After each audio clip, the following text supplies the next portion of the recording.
Hello again, everybody. I'm going to be doing something tonight that I like to do, something a little bit more low-key and relaxing. Painting! So I like to play tabletop role-playing games, and one of the things that goes along with those, if you choose to play in this style, is mini figurines that can represent your character during combat. Helps you get that visual kind of look. So tonight I'm going to be painting a lady elf. She is supposed to be, in my campaign at least, an Eladrin.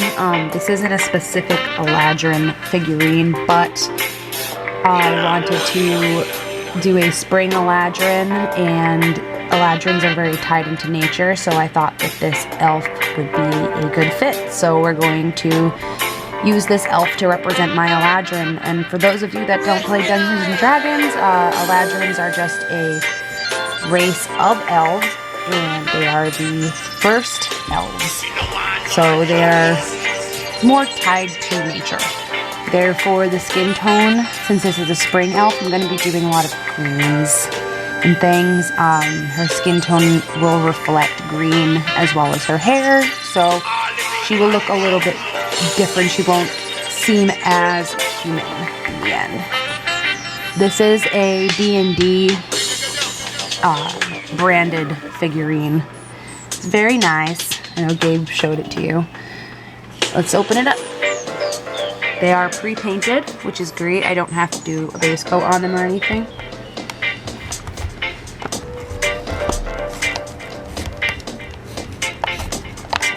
X-Acto knife.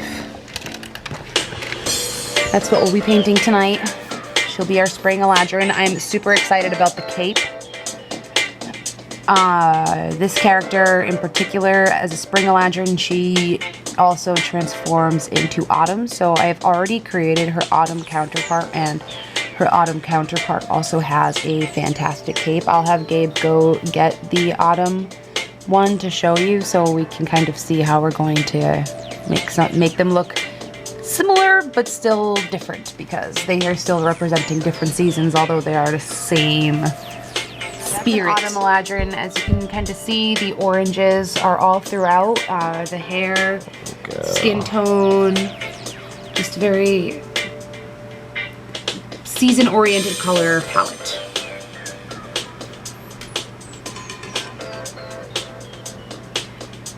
We're just going to be playing with acrylics tonight, like nothing crazy. I just like to do fine, tiny, ridiculous details, so as you can see by this face, miniature painting is something I enjoy. I've made sure to capture for you guys here. The cape, it has leaves going all down it on the top and the bottom of the figurine. Maybe Gabe can show that to you. Here's a toothpick for size reference. Yeah, I use toothpick to paint. So you'll be seeing that. There's more of that cape she was just talking about. Yep, so there's the top of the cape, and then if you flip it underneath, the pattern is continued underneath the cape for continuity and realism. I kind of like to choose pieces that are separate from the others to kind of start. I'm just going to start with the hair, because if I have to do the hair later and I mess up the leaves on the cape, I'm going to be pissed off. I'd rather touch the hair a little bit while I'm doing the leaves than mess up the leaves from doing her hair. So I've, in the past, started with skin tone. I found that to be a mistake. If you paint on the skin tone that you want and the skin tone is already dried up, because I'm using acrylics, it's really hard to get the skin tone to match again. So it's kind of a nightmare and sucks. So I'm going to be doing the skin tone probably last. One of the last things I do is going to be the actual flesh. We're going to work on the fashion first. So yeah, that's where we'll start. So I'll be mixing 3 different paints for her hair. I'm using 2 different types of green, an emerald green and a sap green. I'm also using a dark brown. I'll be mixing all of these colors together My goal here is to create a forest green. I want to be able to lay on lighter color highlights on top of her hair later because I like funky highlights. I like how they look. Especially with her being more magical, I think that having multiple kinds of green will look like grass and it will be appropriate for her hair. So I kind of do a Venn diagram. I'll lay out two colors together and mix them in the middle so that I can slowly add the colors into the middle as I go, so I'll get the color that I want. When you put the color onto the object, especially a long object like this hair, you want to put a bunch on all at once and then just kind of push it around with the toothpick. That helps you get into those fine spaces. Just kind of push it around slowly.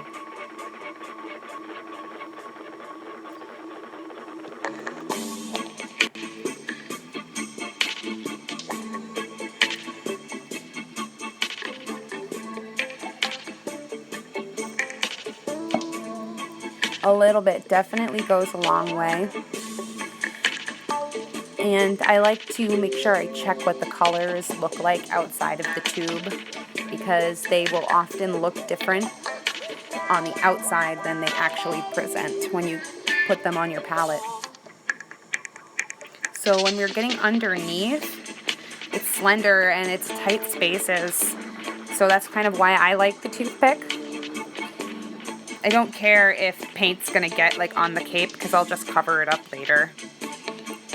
Just do some damage control. All right, it's finished, all glossy. So I'm gonna move on to painting the tendrils that are in the front of the figure while the hair dries. There's a few different tendrils here, and so I want to do a few different shades of green and brown so I can make them pop and really make it look like I'm summoning a diverse type flora. The center I want to make really bright because there is a vine that wraps around it that I want to be defined. So I'll be painting the outer tendrils the darker colors of green.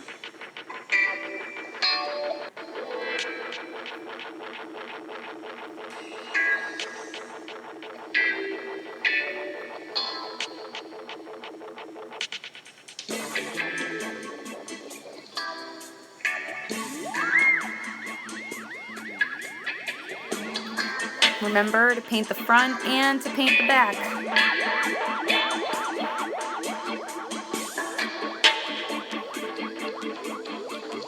Here we are, our first two tendrils. Can be ready to move on to those center ones now. Use our brighter colors.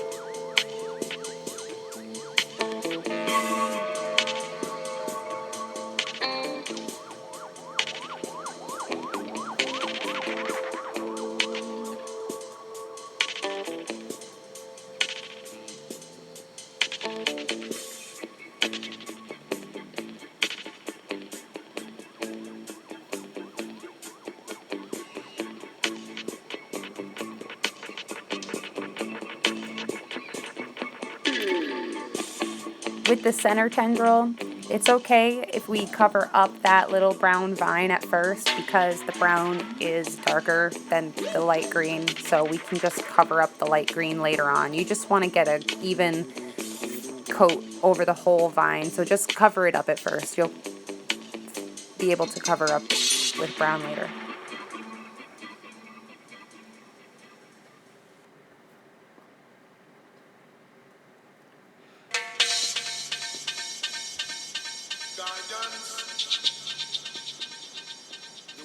Then we're going to just add that brown on and just lightly do like little dabs going down.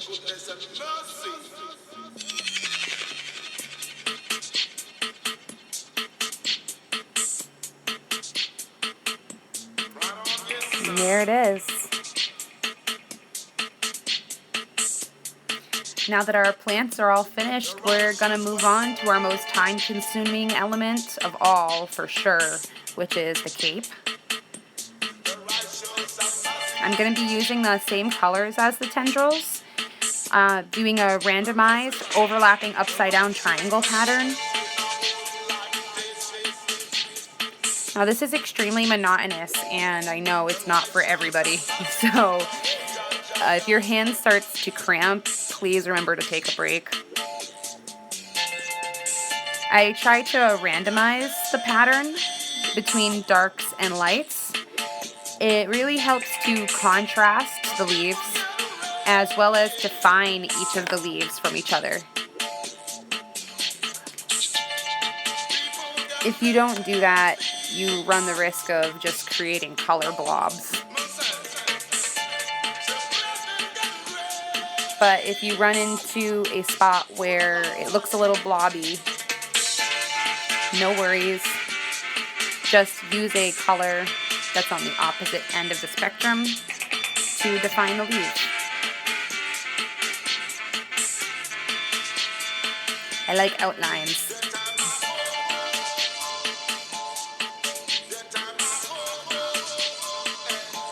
Outlining randomly also helps to add a randomness to the pattern so it doesn't just look perfect.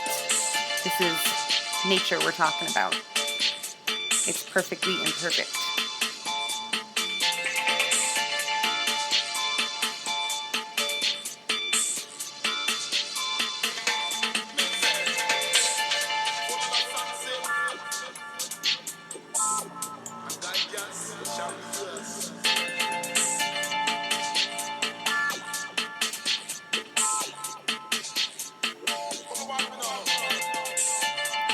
Side uno is complete.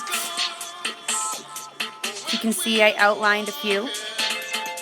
Outline whatever leaves you feel may need defining.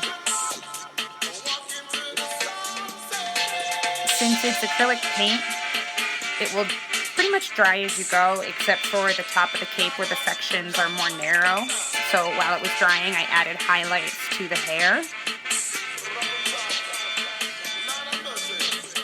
But I've only done highlights to the back of the hair right now. I haven't done any to the front yet. I will do that eventually.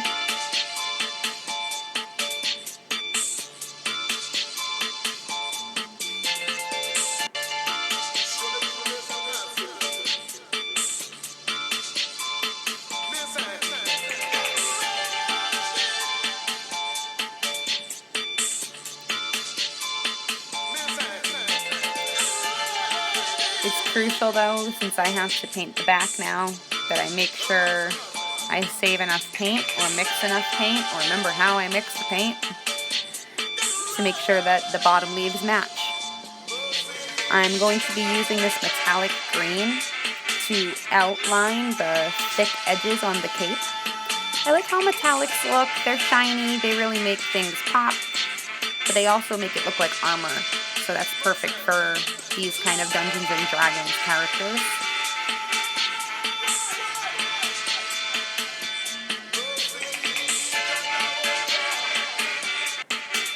So the bottom of the cape is definitely harder, tighter space. But after the first line is done, I painted the metallic on. It really helps me to clean up the edges, and I can also see how it looks, see if I want to keep doing it.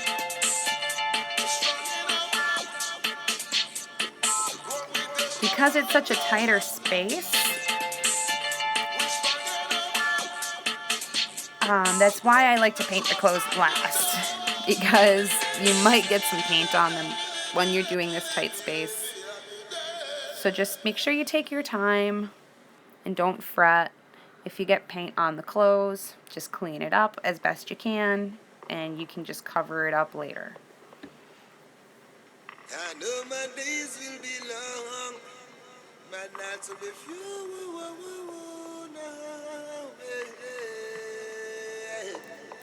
I'm sure my days Alright, so this cape is done. What a triumph. I put metallic on the sides as well. I liked how it looked on the bottom. So that goes all the way around. It really cleaned up the edges a lot. Love and harmony, black and steady. So now I'll be moving on to finishing her hair. So putting the highlights in the front. It's a lot of greens going on, makes it kind of a almost neutralish color palette. So I had the idea of putting a flower crown around her hair. I like to do little fashion accessory type things to my minis. I think it makes them unique. So I'm going to be making a rainbow crown to fit around her head. I'll also be using that paint to put up some matching flowers on the cape. Why not? Make her really look like springy. So for these flowers, I'm just going to start with a base primaries.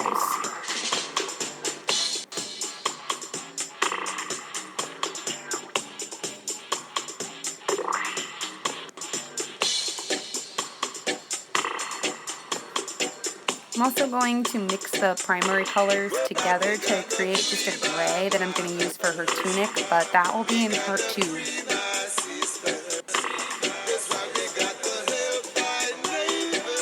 But I'll save some of those primary colors for the crown. I'll mix together some pink, because you need pink flowers for a spring crown, if you ask me. Do a little bit of purple.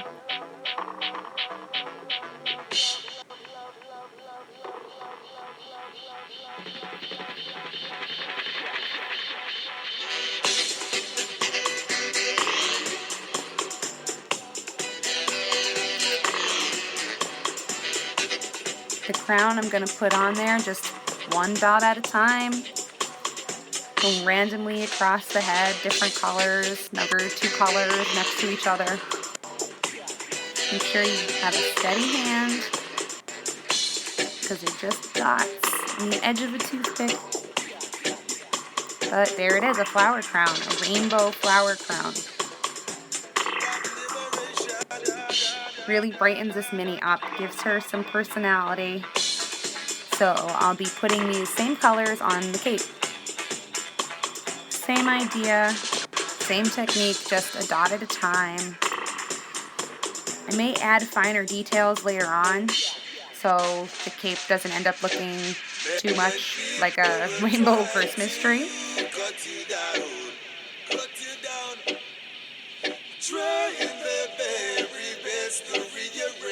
But it looks like there's little blooms in her cape now.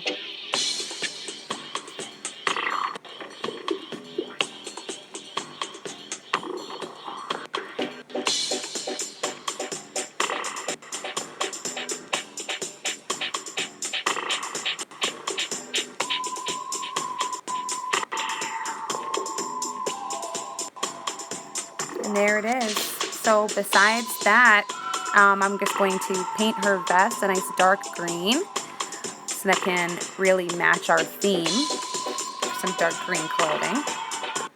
But that's it for part 1 of the tutorial, everybody. I'll be finishing up this mini in part 2, so look forward to seeing some tiny fashion come to life, and thanks for watching, everyone.